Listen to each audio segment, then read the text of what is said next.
स्वागत है आपको मेरे चैनल शो फंडामेंटल में। तो इस चैप्टर जो लिविंग वर्ल्ड चैप्टर है, मैं पढ़ाने वाला नहीं हूँ प्रॉपर। मैं आपको ये बात बताने वाला हूँ कि जब भी इस चैप्टर को आप पढ़ें तो ऐसी कौन कौन सी बात है जिनको आपको याद रखना ही रखना है। चाहे आप और कोई चीज़ भूल जाएं पर आपको ये बातें नहीं भूलनी है, ठीक है। तो चलो स्टार्ट करते हैं। तो सबसे पहले एक मिनट, ये साइंटिस्ट हैं, इनके बारे में आपको क्या क्या बात याद रखनी है तो वो देख लीजिए। तो देखो, सबसे पहले इनका नाम अर्नस्ट मेयर है, ठीक है। ये फ़र्क नहीं पड़ता कि इन्होंने कहाँ से पढ़ाई करी या क्या था। हाँ, ये बात है कि इनको 20th सेंचुरी का डार्विन कहा जाता था, ठीक है। और उसके बाद ये भी कोई ख़ास ज़रूरी नहीं है कि मतलब ये 100 ग्रेडेड थे या कुछ, इस फ़र्क नहीं पड़ता। फिर बात ये आती है कि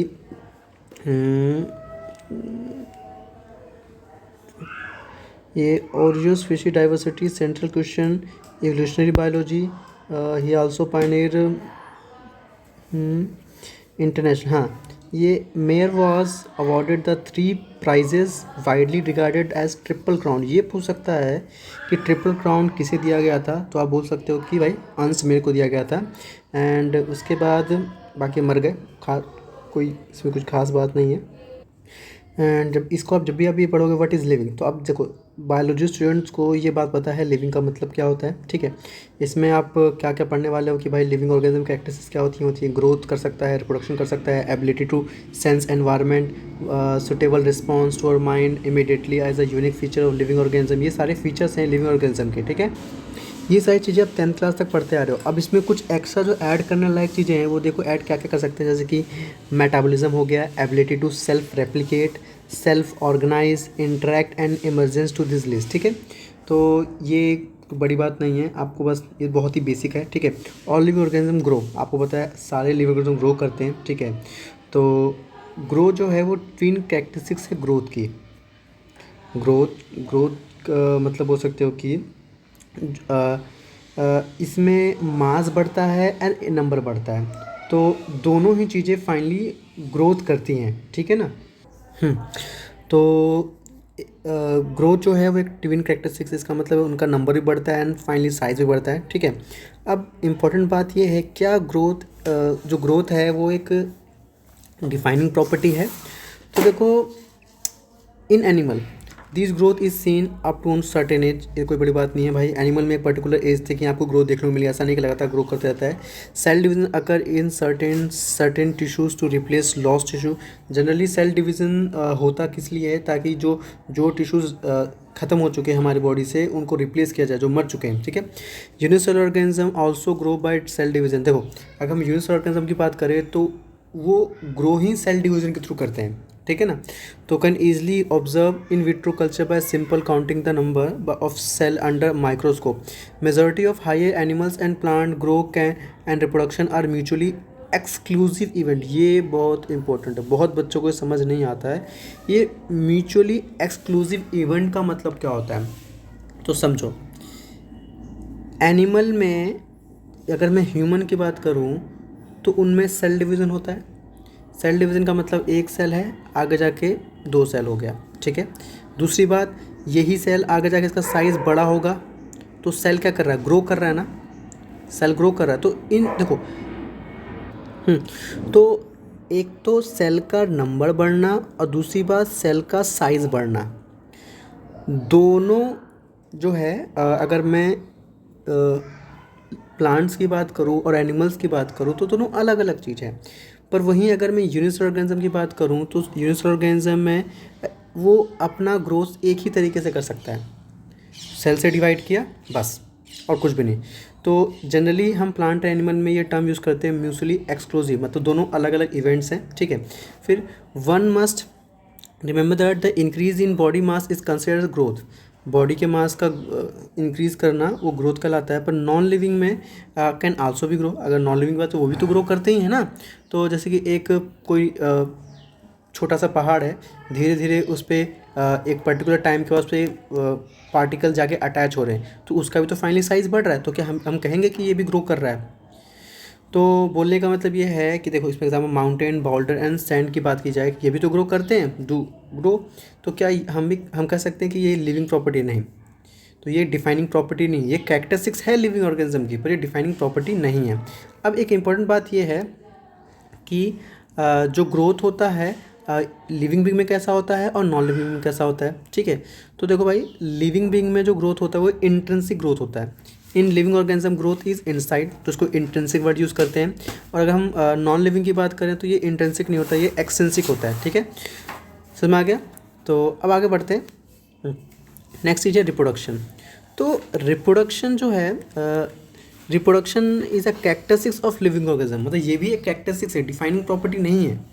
तो डायरेक्ट बात करते हैं, जैसे कि इसमें जब पढ़ोगे आप तो समझ में आ जाएगा। जैसे कि सपोज एग्जांपल लेते हैं हम, ह्यूमन में कुछ ऐसे ऐसे कपल्स होते हैं जो रिप्रोडक्शन नहीं कर पाते हैं, वो रिप्रोडक्शन नहीं कर, मतलब बेसिकली वो बच्चा पैदा नहीं कर सकते। तो क्या वो नॉन लिविंग है? नहीं, वो लिविंग ही हैं, पर किसी रीज़न से वो नहीं कर पा रहे, ठीक है ना। तो हम इसको एक कैरेक्टरिस्टिक्स तो मानते हैं कि हाँ लिविंग बीइंग में ऐसा होता है कि भाई वो रिप्रोडक्शन कर सकते हैं, पर अगर नहीं है तो इसका मतलब ये नहीं कि नॉन लिविंग है, ठीक है ना। जैसे कि एग्जांपल म्यूल की बात करते हैं, एक वर्कर भी, अब आपको एग्जांपल मिलेगा, वर्कर भी, ये भी रिप्रोडक्शन नहीं कर सकते, तो क्या ये नॉन लिविंग है? नहीं। तो बोलने का मतलब क्या, रिप्रोडक्शन एक कैरेक्टरिस्टिक्स है पर डिफाइनिंग प्रॉपर्टी नहीं है, ठीक है। अब उसको आगे आते, ये जब पढ़ोगे ना अपना आपको एग्जांपल दिख जाएंगे कहाँ कहाँ पे एग्जांपल दे रखे हैं इसके, ठीक है। जैसे कि देखो यहाँ पे म्यूल स्टेराइल है, वर्कर भी इनफर्टाइल ह्यूमन कपल्स, ये सारे के सारे रिप्रोडक्शन कैन नॉट कर सकते, ठीक है। तो ये all including defining characteristics of course. अब उसके बाद बात करते हैं नेक्स्ट, हाँ, तो अब बात करते हैं another characteristics of life is metabolism. Metabolism का मतलब क्या होता है? सिंपल सी बात, ये एक सेल है, इस सेल के अंदर जितनी भी केमिकल रिएक्शन हो रही हो वो सारी की सारी मेटाबॉलिज्म में आती हैं। अब आपको ये बता दूं, हमारे या लिविंग बॉडी में दो तरह की केमिकल रिएक्शंस होती हैं। एक होता है जिसमें कोई भी मतलब कोई भी कंपोनेंट, जो कंपोनेंट है वो ब्रेक हो रहा है। एक ऐसा होता है इसमें जो छोटे छोटे कंपोनेंट है वो आके मिल के एक बड़ा कंपोनेंट बनाते हैं, कोई लिविंग कंपाउंड बनाते हैं, तो वो एनाबॉलिक प्रोसेस है। तो दो तरह प्रोसेस होता है, एक होता है कैटाबॉलिक, एक होता है एनाबॉलिक, ठीक है ना। तो all living organism made of chemicals, this chemical small भी कुछ भी हो सकता है, belonging to various classes size and functions, ठीक है।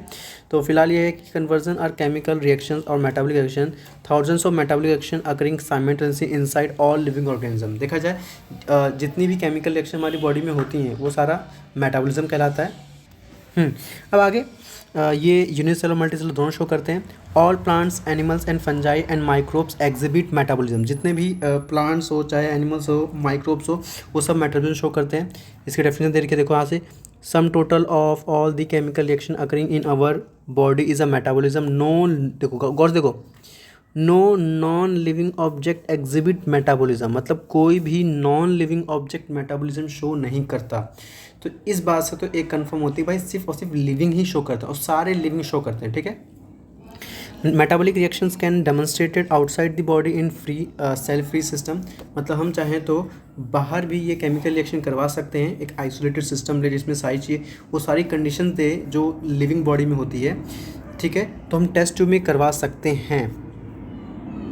एंड फाइनली देखो क्या लिखा है कि भाई metabolism is a defining feature of all living organism without exception, मतलब मेटाबॉलिज्म एक डिफाइनिंग फीचर है। तो हमने अभी तक दो बातें पढ़ी थी, ये तीसरी बात है। पहली बात हमने पढ़ी थी कि भाई सेल डिवीज़न जो ग्रोथ है वो एक डिफाइनिंग फीचर है या नहीं है, तो वो नहीं था, वो एक कैरेक्टरिस्टिक्स थी। फिर हम बात करते हैं रिप्रोडक्शन की, रिप्रोडक्शन में भी हमने पढ़ा कि वो एक कैरेक्टरिस्टिक्स है, डिफाइनिंग फीचर नहीं है। फिर हम बात करते हैं किसकी, मेटाबॉलिज्म की, तो साफ साफ लिखा हुआ metabolism is a defining feature of all living organism without exception, ठीक है। अब नेक्स्ट है cellular organization of body. Cellular organization ये भी एक डिफाइनिंग फीचर है, ठीक है ना। तो अब नेक्स्ट आते हैं, सेलुलर ऑर्गेनाइजेशन का मतलब क्या होता है? सेल का एक आपस में मिलना और मिलकर पर्टिकुलर फंक्शन को परफॉर्म करवाना, ये सेलुलर ऑर्गेनाइजेशन हो सकते हो। एंड नेक्स्ट है आपका कॉन्शियसनेस, ठीक है। तो कॉन्शियसनेस सिंपल सी बात है, कॉन्शियसनेस तो हमारे आसपास अगर हमें कोई भी कुछ भी आसपास हो रहा होता है तो हमें पता चल रहा होता है थोड़ा, या कोई आपको टच कर रहा होता है या आपके ऊपर कोई कुछ चीज़ फेंक रहा होता है तो हमें पता चल रहा हो क्या हो रहा है हमारे आसपास, ठीक है। तो कॉन्शियसनेस ये लिविंग प्रॉपर्टी है, आपको हर जगह देखने को, मतलब जितने भी लिविंग है वो शो करते हैं। तो यहाँ पे लिखा हुआ है कि ये डिफाइनिंग प्रॉपर्टी है लिविंग ऑर्गेनिज्म की। पर इसमें भी एक बोल सकते हो सब पार्ट आता है जो कि होता है सेल्फ कॉन्शियसनेस। तो देखो लिखा है सेल्फ कॉन्शियसनेस, ये सिर्फ और सिर्फ ह्यूमन ही शो करते हैं। गौर से देखिएगा, human being is only organism who is aware of himself, has self consciousness, ठीक है। अब नेक्स्ट आते हैं,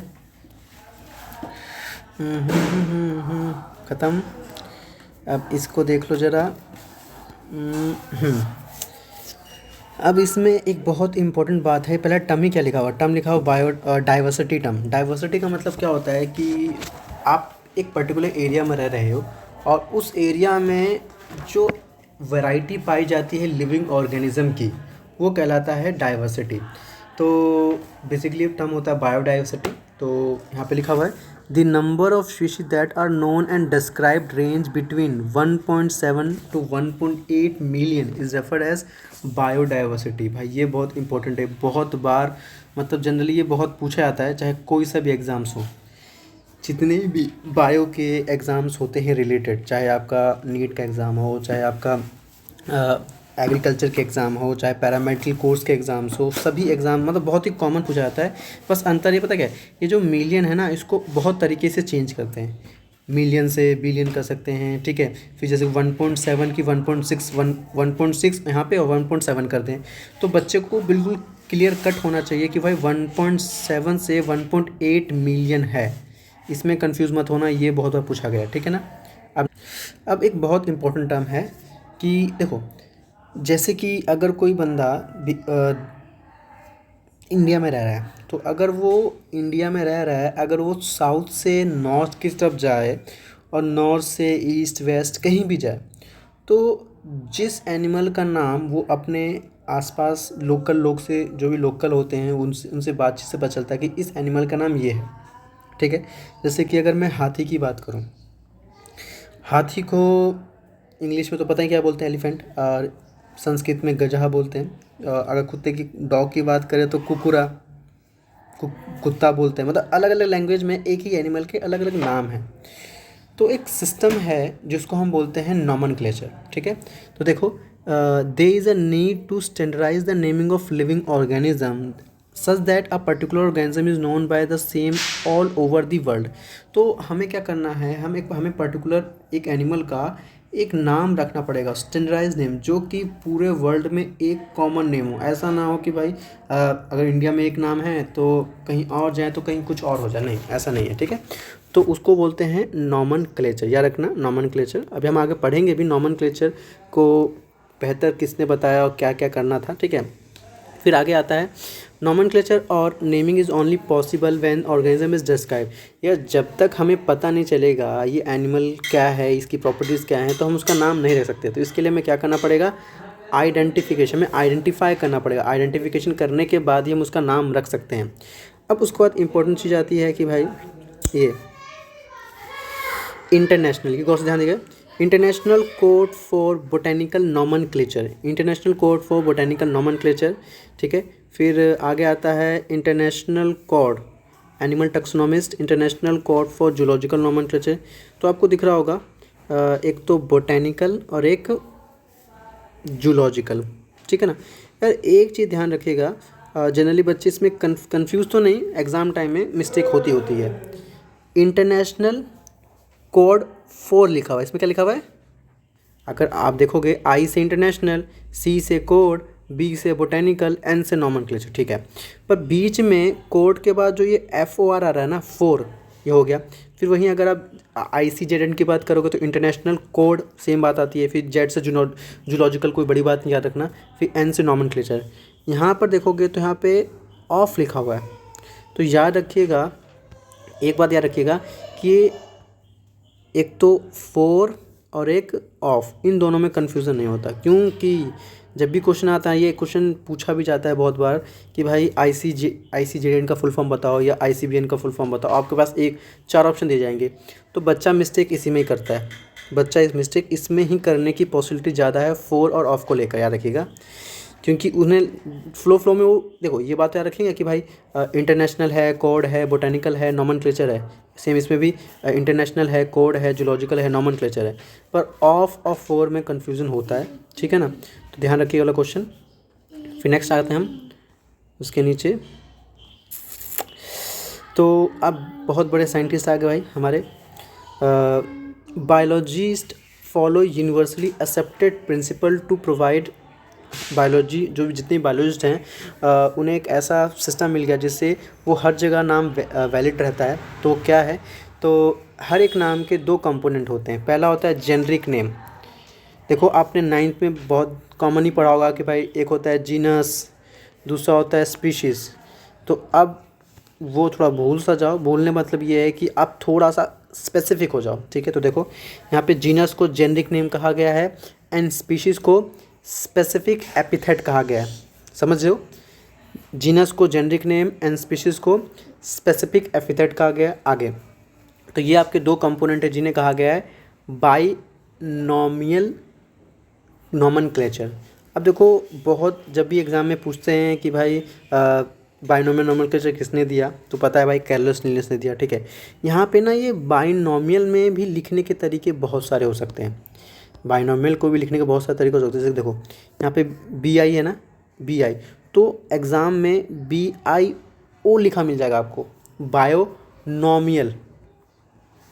तो इसमें भी क्लियर रहिएगा कि भाई बाइनोमियल है ना कि बायोनोमियल, ठीक है ना। इसमें भी मिस्टेक होती है, तो याद रखिएगा binomial nomenclature and Carolus Linnaeus, generic name and specific epithet, ठीक है। तो आगे चलते हैं। हम नेक्स्ट आता है यहाँ पे मैंगो का साइंटिफिक नेम लिखा गया है मैंगीफेरा इंडिका, ठीक है। तो यहाँ पे दिखा है कि भाई कि जो मैंगीफेरा है represent genus and indica represent species, ठीक है।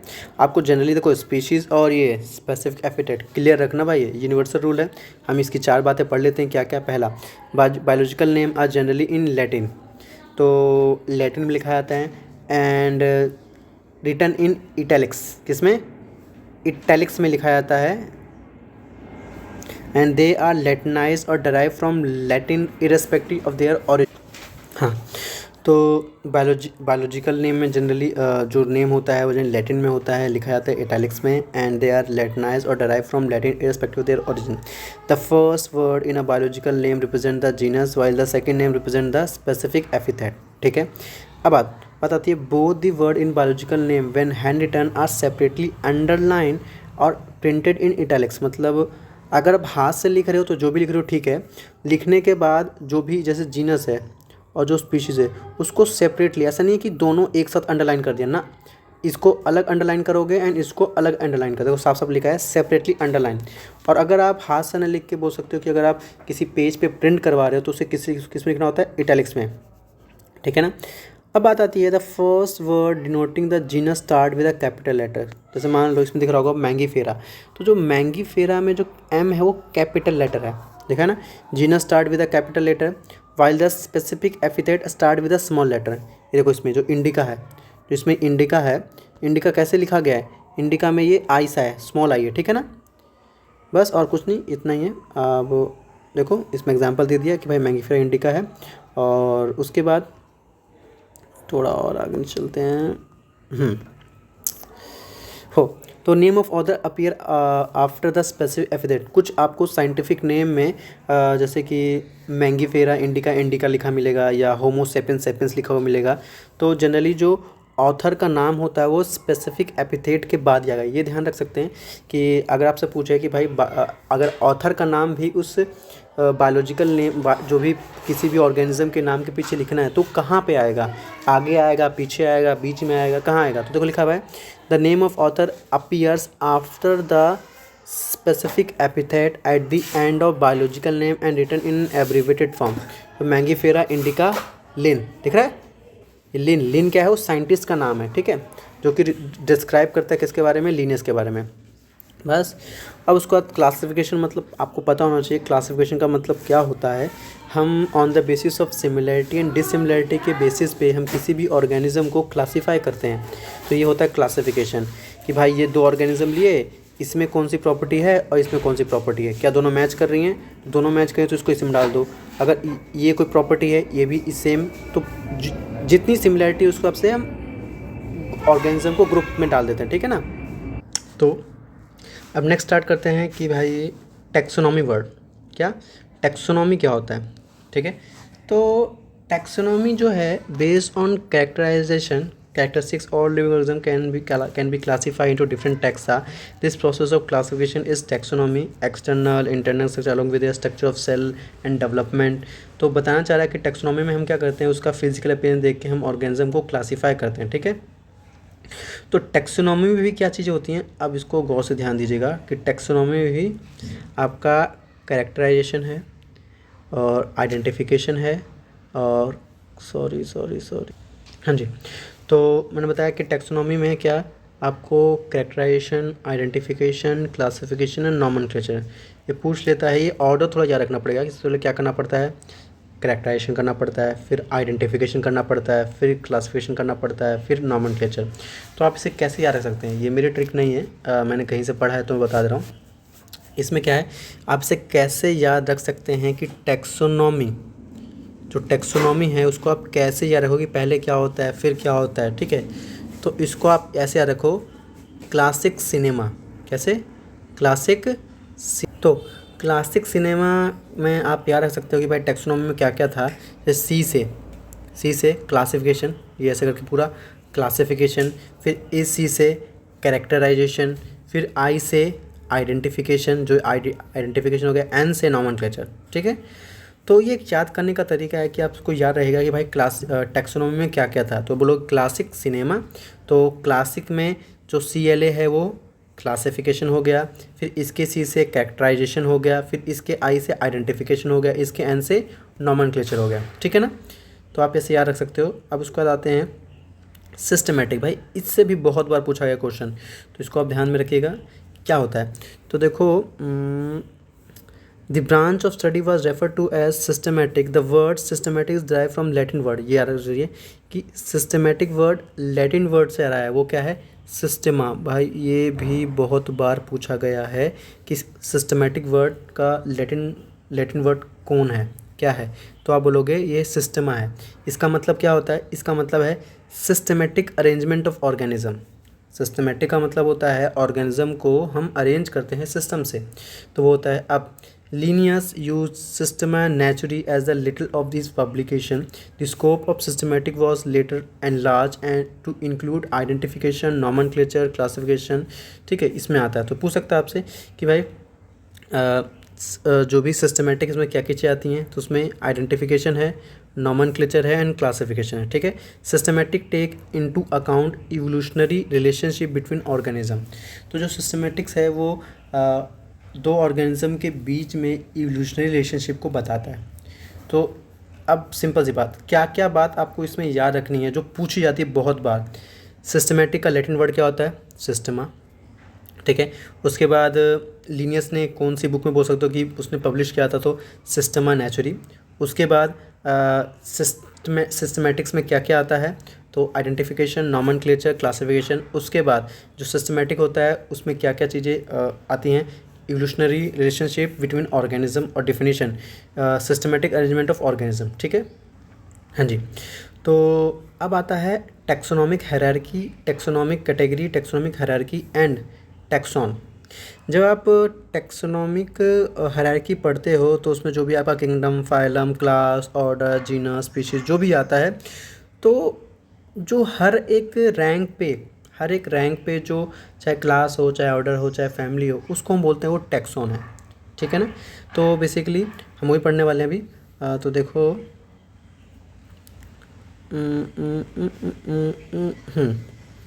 तो ये जीनस, स्पीशीज़, फैमिली ये सब तो नहीं पढ़ रहा मैं, पढ़ा रहा, हाँ ये चीज़ आपको ये ध्यान में रखनी है कि भाई ये जो सबसे नीचे स्पीशीज़ है, फिर जीनस है, फिर फैमिली है, ऑर्डर है, क्लास है, डिवीज़न है एंड किंगडम है, ठीक है।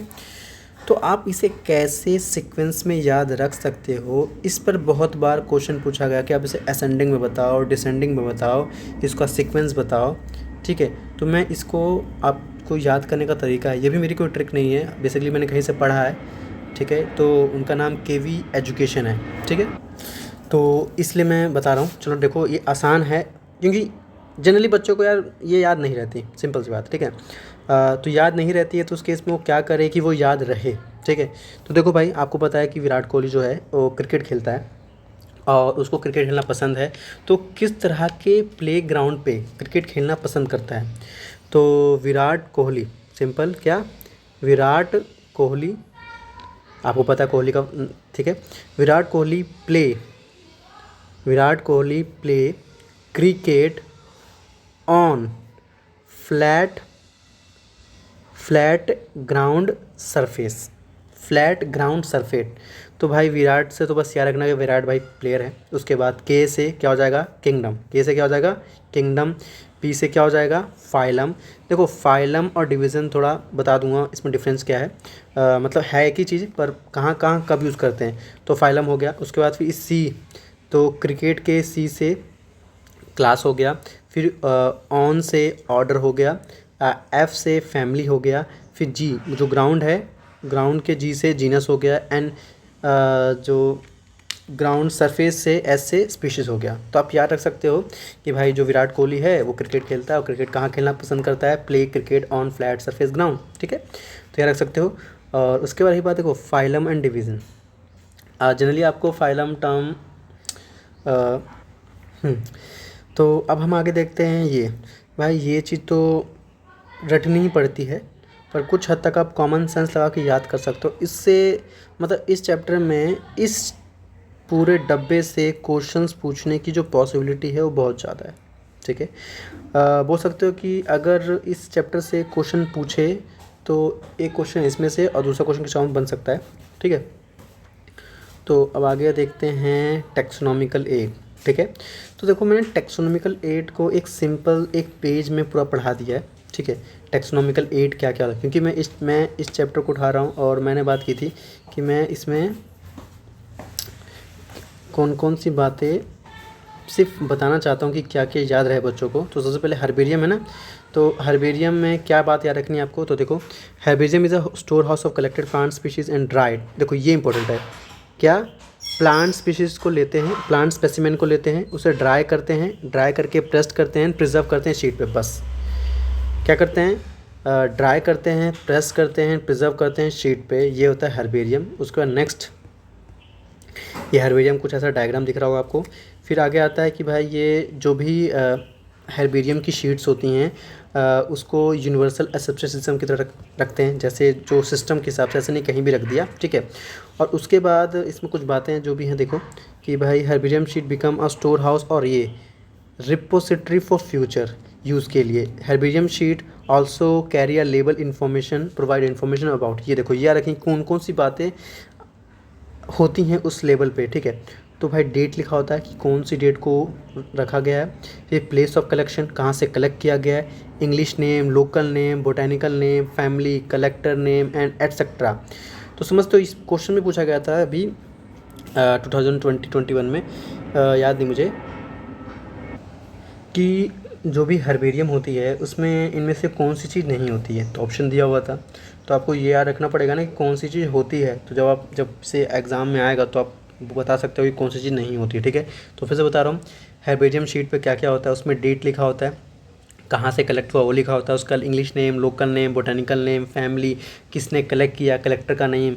ठीक है, सारी चीज़ें। और ये बातें quick referral system in taxonomical studies, आपको अगर टेक्सोनॉमिक स्टडीज़ करनी है तो ये क्विक रेफरल तुरंत ही मिल जाता है इससे, और आपको स्टडी करना आसान हो जाता है। ठीक है, एंड उसके बाद नेक्स्ट बोटेनिकल गार्डन्स। तो बोटेनिकल गार्डन के बारे में इससे भी क्वेश्चन पूछा जाता है। देखो लगती तो बहुत छोटी छोटी चीज़ें हैं, पर जब एग्ज़ाम में आती है ना तो एग्ज़ाम के टाइम पे हो नहीं पाता ये चीज़ें, तो याद रखना। तो बोटेनिकल गार्डन स्पेशलाइज्ड और garden have collection of living plant. तो ये सिंपल पता चल रहा है भाई, यहाँ पे लिविंग प्लांट रेफरेंस के लिए रखा होता है, हम उसको देख कर उसके बारे में, उसके पत्ते कैसे हैं, वो कौन सी कौन से कलर का फ्लावर प्रोड्यूस करती हैं, उसकी हाइट कितनी होती है, देख के हम ऑब्जर्व कर सकते हैं। ठीक है, तो ये लिखा हुआ है साफ, एक तो रेफरेंस के लिए आइडेंटिफिकेशन पर्पज़ के लिए, and botanical and scientific name and family, उस पर क्या क्या लेबल होता है, botanical name, scientific name and it's family, the famous botanical garden eight QR England, and Indian botanical garden कहाँ है, हावड़ा में, एंड नेशनल बोटानिकल गार्डन कहाँ है, लखनऊ में। तो देखो नेशनल के L से याद रख सकते हो कि भाई लखनऊ L, ठीक है। कन्फ्यूज़न होता है कि भाई नेशनल कौन सा है और इंडियन बोटेनिकल गार्डन कौन सा है। तो इंडियन बोटेनिकल गार्डन तो हावड़ा में है और नेशनल बोटेनिकल गार्डन कहाँ पे है, लखनऊ में, ठीक है। अब नेक्स्ट पे आते हैं हम म्यूज़ियम। तो भाई जो म्यूज़ियम जो है biological museum are generally set up in education institute, कहाँ होता है, एजुकेशन इंस्टीट्यूट में, स्कूल्स में, कॉलेज में, and collection of preserve plants and animal specimen, मतलब यहाँ पे मरे हुए प्लांट्स हो चाहे एनिमल हो उसको रेफरेंस के लिए रखते हैं, ठीक है। फिर specimens are preserve in a container or a jar preservative solutions, मतलब कोई जो एनिमल्स हो उसको दिखना चाहिए कि थोड़ा प्रॉपर उसकी बॉडी के पार्ट्स ओके हैं, तो उसके लिए हम उस सोल्यूशन में रखते हैं। जैसे कि आपने सुना भी होगा कि जो मेडिकल स्टूडेंट्स होते हैं, जो MBBS के स्टूडेंट या कोई भी मेडिकल स्टूडेंट्स होते हैं, तो उनको बॉडी के पार्ट्स को दिखाया जाता है खोल के, तो वो बेसिकली एक सॉल्यूशन में रखा जाता है ताकि वो बॉडी डिकम्पोज ना हो, प्रॉपर जब भी बच्चा देखे तो उसको सही से सारे ऑर्गन दिख सके, ठीक है ना। तो सॉल्यूशन तो होता है सबका। फिर अगर हम बात करें प्लांट्स के लिए तो, और इंसेक्ट की बात करें तो उसे हम इंसेक्ट बॉक्स में रखते हैं, किल करके एंड पिन करके। And larger animal like bird and animal are usually stuff का मतलब उसके अंदर कोई चीज़ भर देते हैं ताकि उसका प्रॉपर सिस्टम दिखे, ऐसा ना हो कि सिकुड़ सा जाए, ठीक है ना। नेक्स्ट आता है